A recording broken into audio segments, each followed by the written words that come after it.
16 మంది కౌన్సిలర్స్ మన తిరుపతి జిల్లా కలెక్టర్ దగ్గరికి రావడం జరిగింది. తిరుపతిలో అవిశ్వాస తీర్మానాన్ని మన కలెక్టర్కి ఇవ్వడం జరిగింది.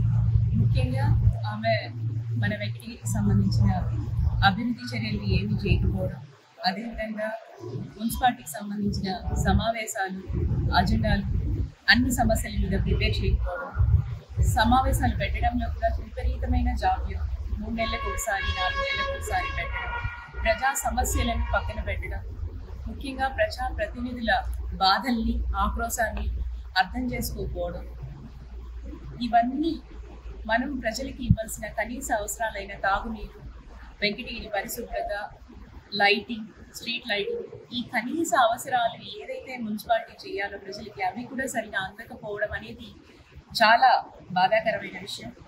ఈ 4 సంవత్సరాలు మొత్తం కౌన్సిలర్స్ అందరూ ఆవేదనతో ప్రజల చేత ఎన్నుకోబడి ఏ విధమైన అభివృద్ధి, ప్రజలకు ఏ విధమైన సహకారం కూడా అందించలేదని బాధపడుతూ ఈ సంవత్సరం రోజులన్నా మేము కౌన్సిలర్స్, మేము ప్రజాప్రతినిధులుగా ప్రజలకు సేవ చేయాలనే ఉద్దేశంతో ఆవిడ్ని మాకు వద్దు అనే దానితోనే అందరూ అవిశ్వాస తీర్మానాన్ని కలెక్టర్కి ఇవ్వడం జరిగింది.